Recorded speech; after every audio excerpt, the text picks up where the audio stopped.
Hi friends, అందరూ ఎలా ఉన్నారు? బాగున్నారు. Welcome to my channel Bujji's mothers daily vlogs. అలాగే ఈ వీడియోస్లో లంచ్ బాక్స్ రెసిపీస్ కూడా షేర్ చేస్తూ ఉంటా. అదేవిధంగా యాజ్ ఏ సింగిల్ మదర్గా 2 కిడ్స్తో మన డైలీ లైఫ్ ఎలా ఉంటుందని కూడా షేర్ చేస్తూ ఉంటాను. ఇది నా ఫస్ట్ వీడియో కాబట్టి ఎడిటింగ్లో ఏవైనా చిన్న చిన్న మిస్టేక్స్ ఉంటాయి. సో అడ్జస్ట్ అవ్వండి ఫ్రెండ్స్. నెక్స్ట్ వచ్చేసి అలాగే ఈ వీడియోలో లాస్ట్ మంత్ జూన్ మంత్ మా ఇంట్లో ఎక్స్పెండిచర్స్ ఎంత అయ్యాయి, సేవింగ్స్ ఎంత ఉన్నాయి అన్నీ కూడా నేను షేర్ చేస్తూ ఉంటాను. సో లంచ్ బాక్స్ రెసిపీస్ వచ్చేసి ఈరోజు బీరకాయ ఫ్రై, బీరకాయ పల్లి పచ్చడి అండ్ రసం, ఆమ్లెట్, రైస్ పెట్టేశాను. సో రెసిపీస్ అనేవి నార్మల్గా అందరికీ తెలిసినవే కదా. సో బీరకాయ పచ్చడి అనేది ఎలా చేస్తామనేది షేర్ చేస్తాను. రిమైనింగ్ అనేవి అందరికీ అంటే యూజువల్గా అందరి ఇంట్లో చేసుకునేవే కదా. సో బీరకాయ పల్లి పచ్చడి కోసం ఫస్ట్ మనం పల్లీలు, పచ్చిమిర్చి, కొంచెం ఎండుమిర్చి, వెల్లుల్లి వేసుకొని ఫ్రై చేసేసుకొని దాన్ని మిక్సీలోకి తీసేసుకోవాలి. అది తీసుకున్న తర్వాత ఏంటంటే మనం ఏదైతే ఆల్రెడీ మనం బీరకాయ పొట్టు తీసాం కదా, అదే దాన్నే కొంచెం ఎక్కువ కాకుండా కొంచెం ఒక పావు వంతు తీసుకొని చిన్న చిన్న ముక్కలుగా కట్ చేసుకొని వాష్ చేసుకొని చిన్న చిన్న ముక్కలు కట్ చేసుకొని డ్రైన్ చేసి పెట్టేసుకుంటే అది ఎప్పుడైతే ఈ పల్లీలు తీసేసుకుంటామో అందులో వేసుకొని ఫ్రై చేసేసుకోవచ్చు. మొత్తం డీప్ ఫ్రై అవసరం లేదు.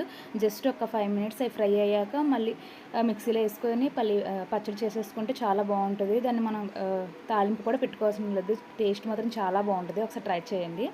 నెక్స్ట్ ఇంక ఈలోపు బీరకాయ ఫ్రై అనేది అవుతూ ఉంటుంది. ఈలోపు రసం కూడా అయిపోయింది. దాన్ని తాలింపు పెట్టేస్తున్నాను. సో తాలింపు బీరకాయ ఫ్రై అనేది యాజ్ యూజువల్ అందరింట్లో సేమ్ ప్రాసెసే కాబట్టి ఇంకా రెసిపీస్ అనేవి ఏమి చెప్పట్లేదు. సో ఈలోపు రసం కూడా అయిపోయింది. రసం తాలింపు పెట్టేశాను. ఈలోపు ఆమ్లెట్ కూడా రెడీ చేసి ఆమ్లెట్ కూడా వేసేసాను.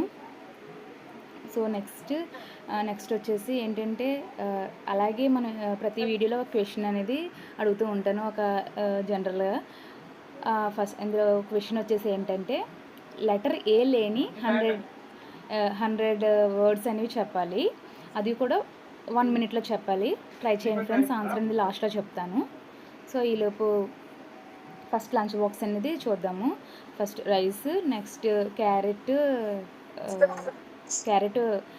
కుకుంబర్ పెట్టేసాను కట్ చేసి. తర్వాత బీరకాయ ఫ్రై పెట్టాను, ఆమ్లెట్ పెట్టాను, బీరకాయ పచ్చడి పెట్టాను అండ్ రసం ఆల్రెడీ చేశాను కాబట్టి రసం కూడా పెట్టేశాను. ఇదే ఈరోజు వచ్చి lunch box. Next June month యొక్క ఎక్స్పెండిచర్స్ సేవింగ్స్ అనేవి చూద్దాము. మిల్క్ వచ్చేసి 1375 25 డేస్కి. రిమైనింగ్ ఇంకా అన్ని ఎక్స్పెండిచర్స్ కలిపి ఎంత అంటే 18,036 రూపాయలు అయింది. రెంట్ వచ్చేసి 12,000, పెట్రోల్కి వచ్చి 1600, చెత్తవాడికి ఇచ్చింది 140, మా కరెంటు బిల్లు 927 రూపాయలు వచ్చింది. తర్వాత అంటే వాటర్ బిల్లు 300 వేశారు. మా వాడి స్కూల్ ఫీజు ఎంతంటే 9,850 రూపాయలు. ప్రతి మంత్ అంత ఉండదు, 2,200 మాత్రమే ఉంటుంది. అడ్మిషన్తో ఫీ కలిపి అది అంతా. తర్వాత ఆన్లైన్ షాపింగ్ చేశాను, అది ఒక 900. వాషింగ్ మిషన్ రిపేర్కి 2,280 రూపాయలు. వాచ్ ఒకటి తీసుకున్నాం, దానికి 1,049 రూపాయలు. మా వారికి అప్లికేషన్స్ అనేవి పెట్టుకున్నారు, దానికి ఏంటంటే టోటల్గా 1,418 ప్లస్ 5,000 అయ్యింది. మేము ట్రైన్ టికెట్స్ అన్నీ బుక్ చేసాం, దానికి 3,400 అయింది. టోటల్గా 58,275 రూపాయలు అయింది. అందులో మాకు ఏంటంటే ఆల్రెడీ 5,000 అకౌంట్లో అప్లికేషన్స్ అకౌంట్లో ఉంది, దాన్ని రిమైనింగ్ చేసాము. నెక్స్ట్ వచ్చేసి మేము చీటీ పే చేస్తామన్నమాట, అది ఒక 25,000, అదే మా సేవింగ్స్ అనమాట. నెక్స్ట్ లంచ్ బాక్స్ 2 వచ్చేసి ఫస్ట్ రైస్ పెట్టేశాను. నెక్స్ట్ ఇంట్లో చేసిన బూందీ, ఊరెళ్ళాము, ఊరి నుంచి బూందీ తీసుకొచ్చాను, అది పెట్టాను. తర్వాత పాలక్ ఆమ్లెట్ అనమాట, అది పాలక్కును ఆనియన్ కలిపి ఆమ్లెట్ వేసాను, అంటే డైలీ ఒకటే కాకుండా. తర్వాత అది కాలీఫ్లవర్ కర్రీ అనమాట. రసం కూడా సొరకాయ, బెండకాయలు వేసి రసం చేశాను. సో ఏంటంటే డైలీ ఒకటే ఆమ్లెట్ అంటే తినడానికి కూడా కొంచెం చిరాగ్గా ఉంటుంది కాబట్టి అందులో కొంచెం పాలకూర ఇవన్నీ కట్ చేసేసి చేశాను. తర్వాత లంచ్ బాక్స్ 3 వచ్చేసి రైస్ పెట్టాను. తర్వాత క్యారెట్ను పొటాటో ఫ్రై చేశాను, అది పెట్టాను. తర్వాత నార్మల్గా ఆమ్లెట్. తర్వాత ఏంటంటే పప్పు పాలకూర చేసి పెట్టాను. ఇవి ఏంటంటే బయట తీసుకొచ్చిన మురికిలేవి, జంతుకులేవి మురికిలేవి అంటారు కదా, అది.